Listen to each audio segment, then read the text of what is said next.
You have good questions? What country has the best chicken nuggets? Oh my God, wow. You're doing well today. I'm the wild child. So when they say to you, Dad, what's greatness? Do you just tell them, look in my face? Your dad is greatness. Here you go. You know what that thing claps for? For me? Aye. Here we go. Well, hello and welcome to our very first episode of PUMA's Go Wild Podcast series, where we will dive into the stories of our wild ones themselves, legends of sport and culture, unpacking how they redefine the game, exploring the great things that they do and what it truly means for them to go wild and unleash their real potential, not only in sport, but in life in general. Well, I'm Colin Jackson and I'm hosting you today. And I think I am with potentially the wildest of them all. I'm the wild child. You're the wild child, the person I may not need to do too much introduction for, so I won't even bother. Usain Bolt, welcome. Happy to be here. So talk to us a little bit about, this whole idea of you being you in this environment, and maybe touch on a bit of your wild side. So, talk to us. I think I changed the face of track and field because of my personality. So maybe that's why people are like a little bit wild, because I wasn't the typical show up at the blocks, focus type of person. I was always the type of person to come out and talk to the young kids who bring her stuff, and I'll be dancing, I'll be vibing. So it was different. And I was always the person who always go out also. Somebody that people always say, oh, you're always dancing and listening to music, you're a club person. So I was a different athlete, I would say. Do you think that musicality, the wild side, is in the Jamaican culture itself? Yeah, I definitely think so. I think Jamaicans, we're laid back and chill, but we're a fun group of people. We try to have fun and to be just high energy at all times. Mentioning the way that you approached the track and how you went on to races and competition, the person that was before you was Maurice Green. Yeah. And he was the one who was dominating sprinting in that sense. And he had a completely different vision, didn't he? So his was more switched, focused, no smiling. Yeah. And then this young, youthful young man with that real Jamaican spirit came alive and changed the face of how athletes prepare for an event. Yeah, I think I've really changed the face. I think now athletes are really relaxed and they're showing their personalities. And it seems like they're actually enjoying the sport and enjoy competing. So for me, I'm happy to see that. You know what I mean? It makes the sports a lot more entertaining, and people can relate to the athletes now with their personality and who they are as a person. Do you look at other sports and the way that other sports stars approach their high-end performances? Not really, but you do see, you know what I mean? Because I do watch football and basketball, so I do see the different types. But I think it's different. It's intense with a lot of people. You might find a handful of people who understands just how to have fun and just enjoy the sports itself. Now, I'm not sure if I've told you this, right? Did you know I used to play cricket for the county? No. I did not know that. I not told you that. Okay, yeah. Okay, well, I better tell you the story then, right? So I used to play county cricket back in the UK. And the reason why I ended up doing athletics over cricket, right, was because on the same day, there was a cricket match, an athletics competition. The cricket match was 3 hours drive from my house. The athletics competition was 5 minutes walk from my house. Oh, okay. So that was the decision that made me go to athletics. That's crazy. And I never did cricket again. That's crazy. That was the end. Now, I know you have a love for cricket as well. Do you have a similar kind of story, or was it a little bit different than you? For me, it was the same. It wasn't the same because cricket and tracks were together because I went to the same high school. I didn't do a year level at the time. Yeah. It was high school when I just got there, and I was running, but I love cricket, so I was back and forth between trainings. And my dad made the decision for me. I was like, listen, you can't do both. and I'm telling you, you're going to do track and field. So that was that. You know what I mean? But I'm happy you did. So it worked out. It worked out. Perfectly. And the same with me. And that says, do you ever think though, if you sit back and you go, I wonder. Of course you do. You got to definitely will wonder, but I'm like, cricket is tricky. It's different with cricket because it's still a team sport. Yeah. You know what I mean? You can get out quickly. You know what I mean? So it's really tricky. So you do wonder, but especially now you see 2020s and all these guys, all the different versions. This would have been fun, but Yeah. it worked out for me, so I can't complain. Yeah, we're not going to complain. Yeah. I'm not complaining either. Exactly. You know, keep myself to myself. That's it. So we can talk about athletics now. Let's bring it back up to date in a way. And one of the things I don't think I've ever mentioned with you before was the World Championships in Daegu, that disqualification 100. When that happened, did you feel the whole energy of the crowd kind of go? No, I didn't. Oh. No, I actually, I was so focused that I couldn't believe what had happened.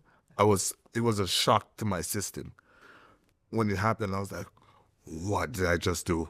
You know what I mean? I was like, no. So I wasn't even listening or thinking about anything else. I couldn't focus on anything else.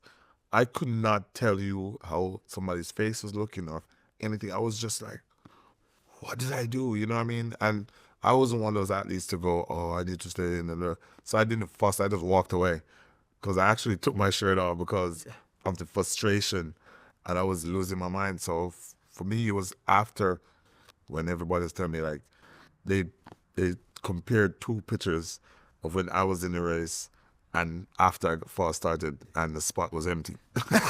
So behind the stands, it was full when I was there, and then after I left, it was empty. So it was tough. That one was, I still can't believe it happened, but I love it. I Yeah, can't but believe yeah, it. So what did happen? Are you a little bit edgy on the block? Because you were still obviously the world leader. yeah, I think, so throughout the season, it was frustrating because I couldn't get my start together. It was on and off. I was starting good now, and then the next round I'll do bad. So it was something that was on my mind, and my coach keep telling me, stop worrying about your start. You will never be great at start. You'll be okay. Stop worrying. Just go and execute that you need to execute. But I went out there, always on my mind was get it right, get it right, get it right. That's always thinking in my head. And for some reason, I could swear somebody said go, and I just went. And as soon as I got our blocks, I was like, no, There was no good. you know what I mean? So it was just something, and I promised myself it would never happen again because I wasn't myself. Because I was never that person to be thinking about something. I was always the person to be calm, enjoying the crowd. I wasn't doing that. I was just so focused on trying to get it right. Talking of that then, about focusing on yourself, and do you believe to get the best out of you, you have to bring the whole of yourself to the event? You cannot leave anything behind. Exactly. I think I have to be focused and be ready. I think when you start doing something totally different from what you normally do, that's where the issue lies.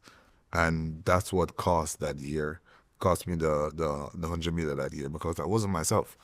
So after that, I kind of sat down to myself and thought about it. I was like, you know what? That was all on me. You know what I mean? There's no one to blame or to point a finger. That was all on me. So I figured that much, and I was like, you know what? I will never let that happen again. So from then on, I was like, you know what? I have confidence in myself. I tried to work as hard.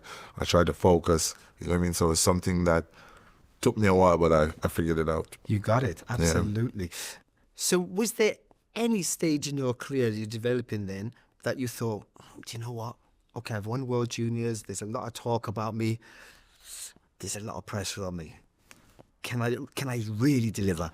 No, I think I learned so early to not put so much pressure on myself.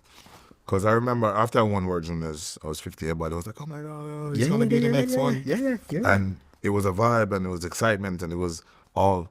And then the next year, I got injured, so I didn't do that well. And people were like, oh, look at this now, It was what's all happening? talk. Yeah. And then starting the Olympic year in 2004, I started good.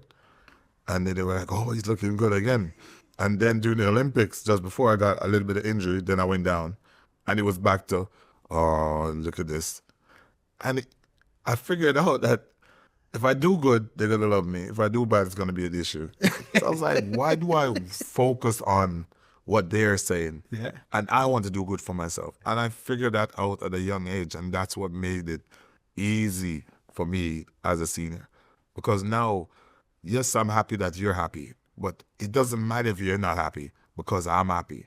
And I know, and I learned to not lie to myself because I figure a lot of people, as I took the blame at the start, a lot of people would try to find excuses like, oh, it was because of the gun or there was noise or something. No, it was all on me. I understand to take accountability for my mistakes and what I've done. And that's why I got to 11 because if I did something as a coach, you know what? It's my fault. I'll do better next time. And then I'll go fix it.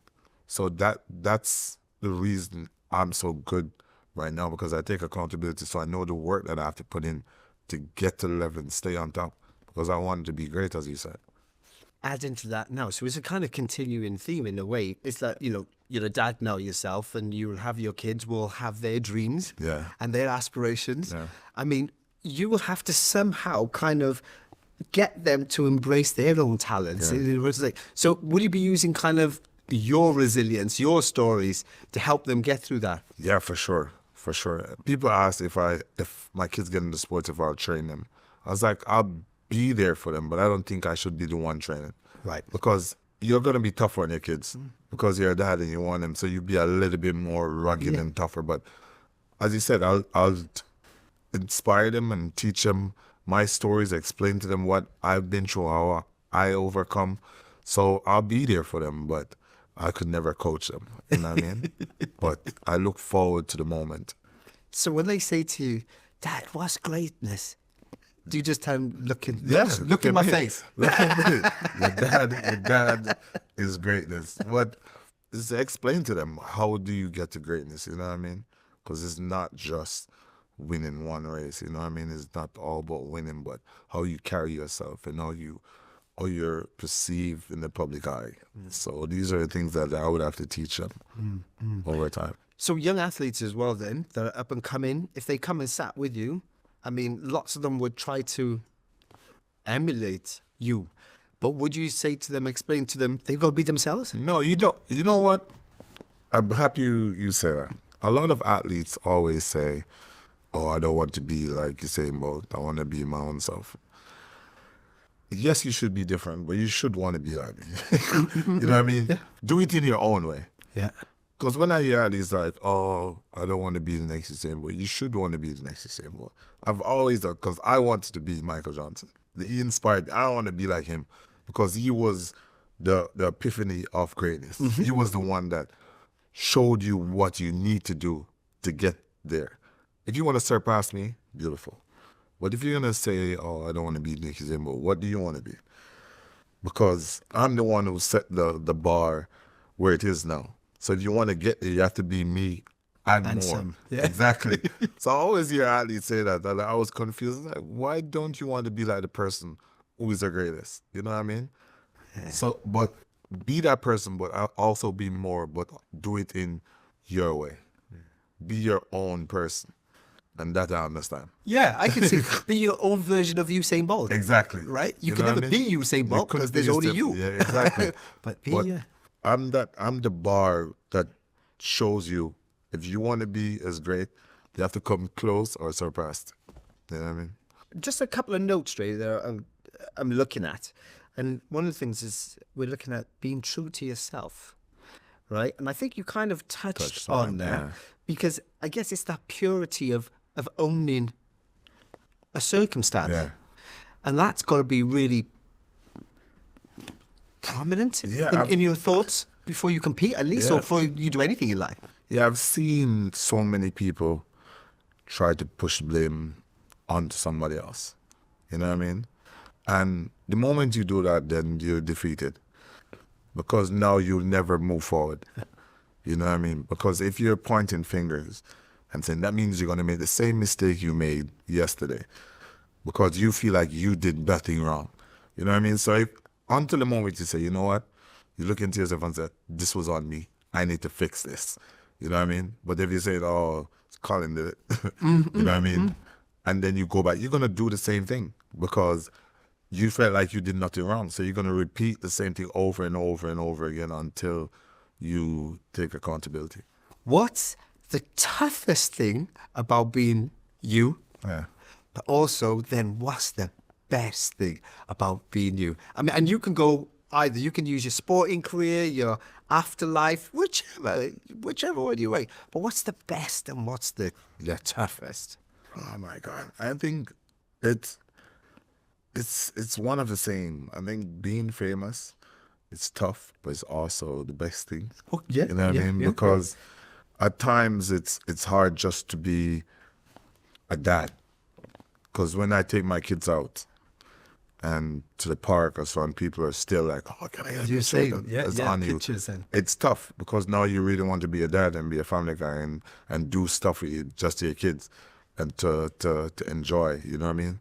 But then at times it spins where you might end up to somewhere where you weren't planning to go. Say there's a football game on and you're like, oh, I'm in the vicinity. I would love to go to this game. You know what I mean? There's no more ticket, but you make a call. And, oh, you saying let's go? Of course. Tell them to come. And they figure out how to get you in. So it's a double-sided sword. It's good. But it and could it's be a by little the bit time. tricky. Exactly. I'm going to give you a list of football matches I want to go to, right? And see if you're available to go. I got you.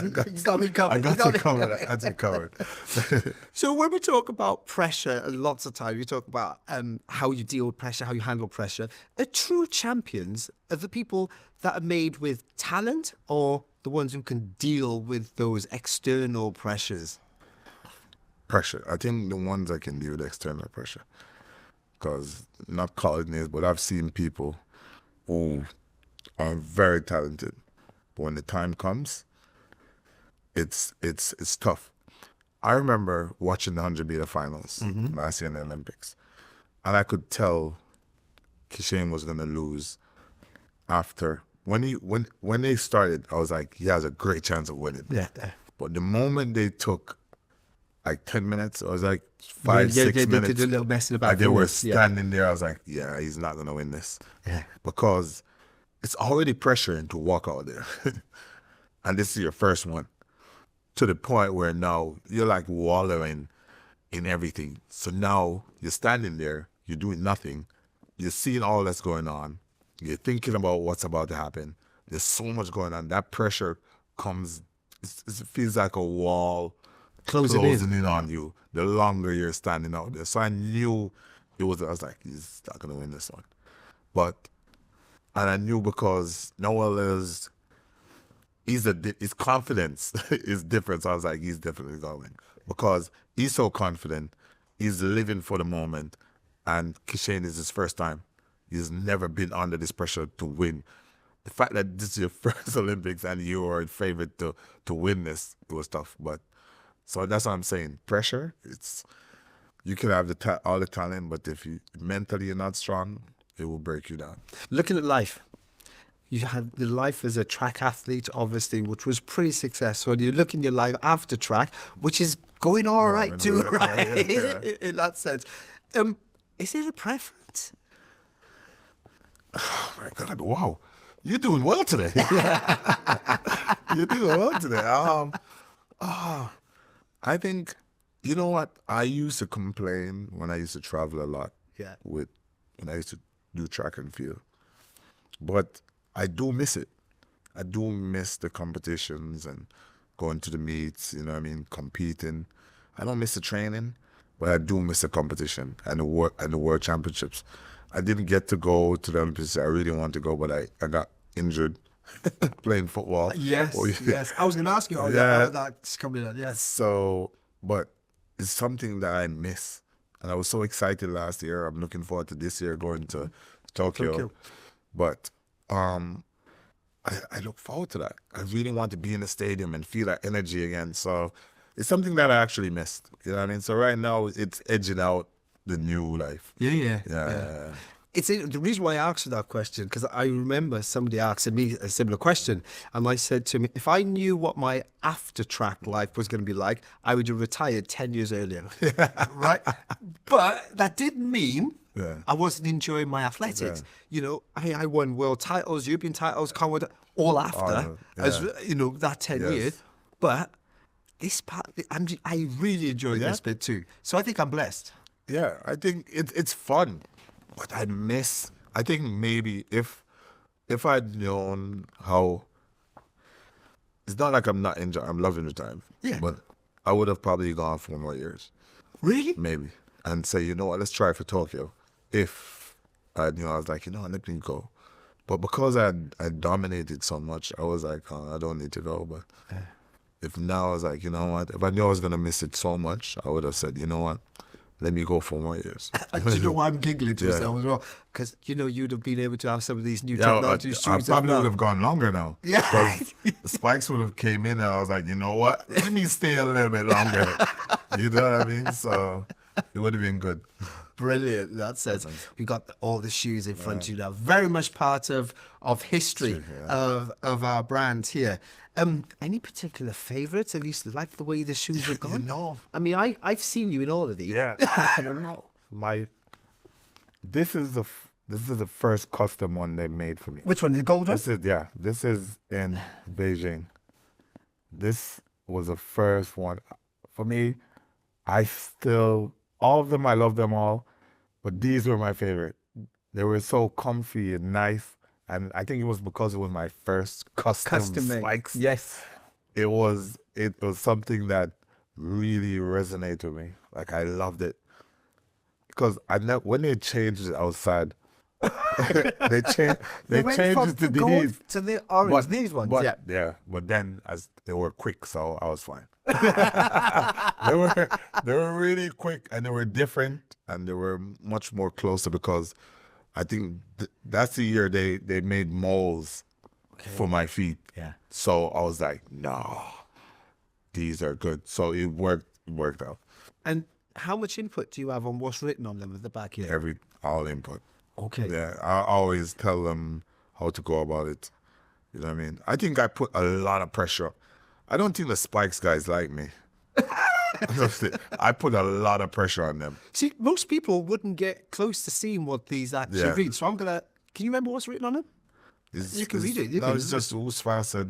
I got my glasses. All right, so with me, so with me, I always have a quote that I say, and I said, there can be only one. You know what I mean? And I've always said, if I was ever to get a tattoo, it would be that quote. There can be only one. No tattoos then? No, I have no tattoos. But I was saying that was something that I really liked, and I would say to people, and it can be only one. And Hugo is my nickname. My friends call me. Yeah. And Who's Faster was a campaign, PUMA campaign that we had. But so there's everything on that. Yeah. Technically, the faster shoot. Yeah. Listen, I loved it, but throughout the years we adjusted and did different things. I think in 2012, if I was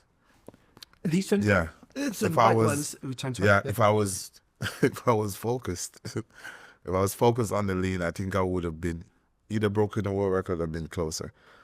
But I was so focused on winning because I had lost at my trials. Yes. That I was just focused on winning. To the point where I forgot about running faster for the time. Yeah. So these are very close to being the fastest versions. Yeah, I must say. All right. Yeah. So and these were to the end in 2016. 2016. But the gold. This was just throughout the season. Right. But I had the gold and black ones for the Olympics. Brilliant. The gold and black ones to this ones. It's really nice to see, though, how all of these shoes are in front of us. And they actually all tell a story. Yeah. All tell a different story. There's a lot more in between. Yeah. We tried different types that didn't go well. Yeah. We adjusted, we changed. So it was good, though. As I'm saying, they hated me. Because we would try different things and we're like, no, do it like this. And they're like, okay. And they had to fly here, get the mold, bring it back. I was like, this is not so good. Go back to the old ones. And they're like, okay. They didn't. They weren't happy. Listen. But it worked out. So I was just about to say, at the end of the day, guess what? The gold medals Yeah. speak for themselves, Yeah, for and sure. they were very much part of delivering those gold medals. Yeah, for sure. So they can hold their heads up high, even if the travel nearly killed them. Well, I've got now some quick fire questions for you, right? Now, your world record was 958, isn't it? yeah. So you got to try and answer the questions. You can think up to. 958. So we're going to kind of work out roughly, but I'm pretty sure we'll be absolutely fine. Right. So there's some quick fire questions for you. Now, ready? Yeah. If you could race against anyone from the past or present, who would it be? Yeah. It would definitely be Michael Johnson, and Don Quarry, and I'm very sad that I didn't get to compete against Vannie Kirk. Oh, wait. We wanted to do a 300 meters, and I was not fit enough. And I was like, that's one thing I was like, you know what? I wish I was fit enough to compete against him. I would have And loved- that's just a personal thing, isn't Yeah. it? Like, not just No, just roll with him, yeah. because he's a world record holder. And I was like, you know what? To run a 300 meter with him, who would be the best? You know what I mean? It would have been great to compete. Yeah, I could see myself marketing. Yeah, I'd be What good. about you though? Me? No, sir. I Nobody? wouldn't. No, I think, of course, Grant Holloway took my world indoor record. So I'd love to have raced against Grant head to head and see what I could have done. So that would have been nice and fun. Yeah. To do that. But yeah, because kind of like you, I kind of spanned. Remember, my first World Championships medal was in 1987. Yeah. Jeez. And Tell then everybody how old you are. then I went until 2003. Yeah, So it's a long time I was so I kind of crossed over many of the great hurdles. It is a lot more technical. Yeah, the technical side of The it. more better you get at technical stuff, Yeah. easier it is, isn't it? Well, you lose your speed Yeah. as you get older Yeah. a little bit, but you get technically more efficient. Yeah, exactly. So you don't lose your overall time. yeah. You know, at 21, I ran 13:11. Yeah.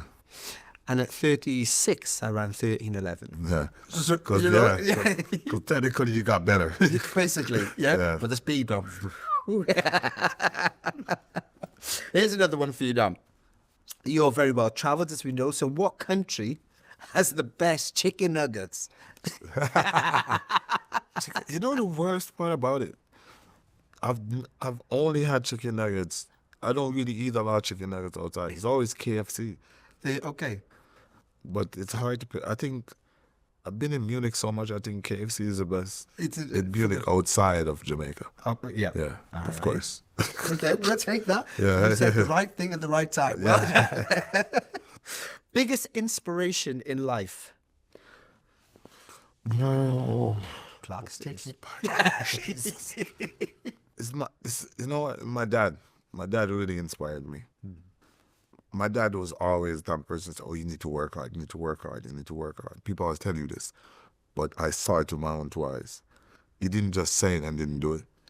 It was that person who said, listen, you need to work hard if you want something. And he would always work hard to make sure we got everything we needed, not want. That's one thing he always says. Listen, I work hard for you, but it's only for things you need.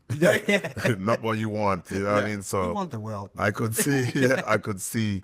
So that was something that he really inspired me. That's one of my biggest inspiration. Great one. If you weren't an athlete, what would be your job? Listen, people ask me that question already. I've only been an athlete. I was never that kid to go, oh, I'd like to be a police officer, or I'd like to be a doctor. The moment I knew myself, I was watching cricket. I grew up just knowing sports all my life. Mm-hmm. It was never anything else. Even my father works with a coffee industry, was a manager. I was never saying, oh, I like to follow in his footsteps. It was never that. It was just always sports. So I knew no matter what was happening, I was going to do sports. Okay. Lies.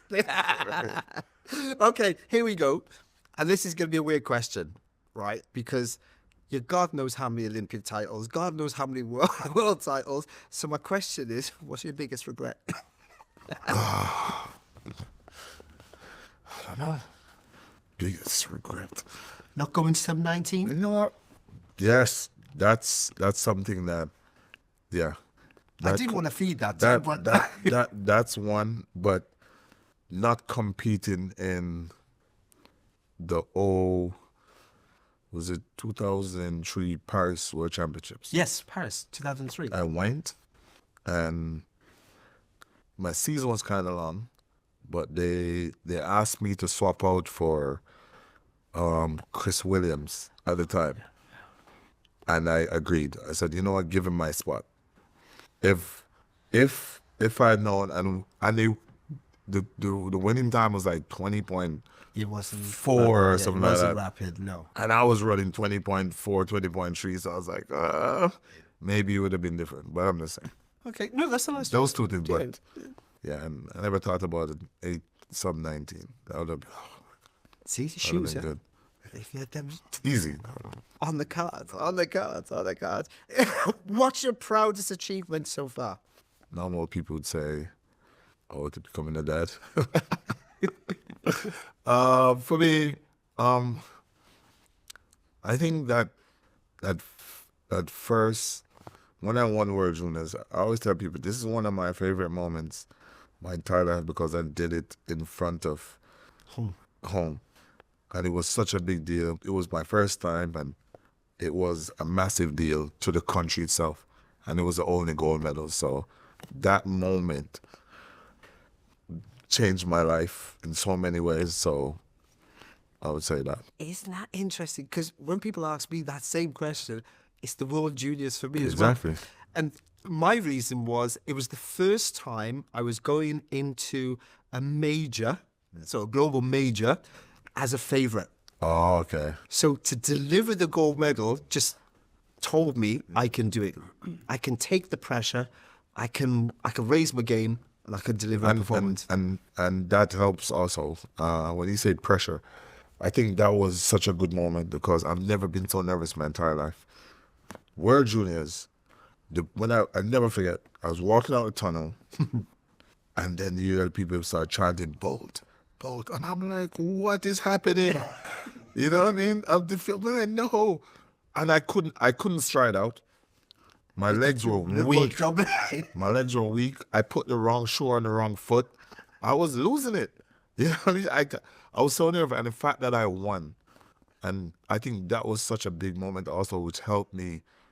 I told myself, if I can be that nervous and win in front of my home crowd, I can do it in front of strangers. Absolutely. So I think that really helps also. Yeah.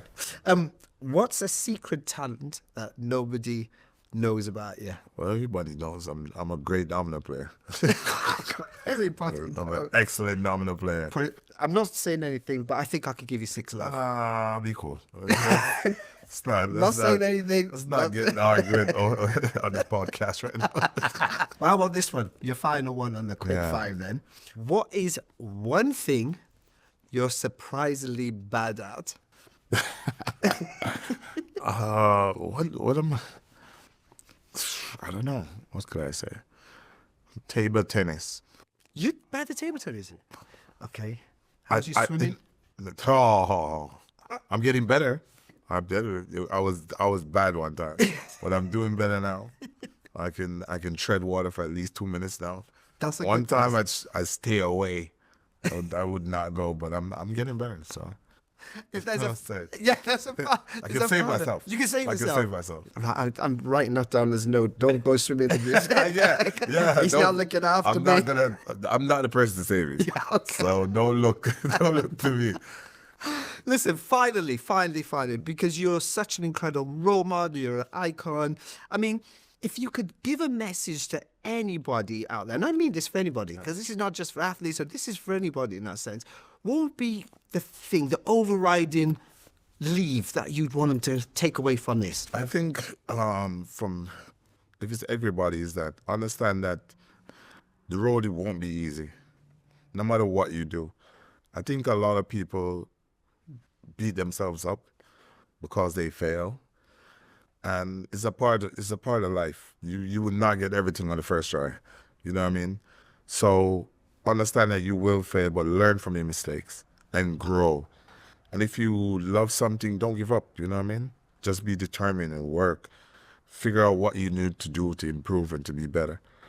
I think a lot of people, they fail and they beat themselves up, and then they want to do something else because they feel like it makes them feel better. You know what I mean? But if you love something, commit and understand that the road won't be easy. That's a nice parting gift. Some very wise words. Usain, as always, it's been a pleasure. Yeah, for sure, man, for sure. A pleasure. For sure.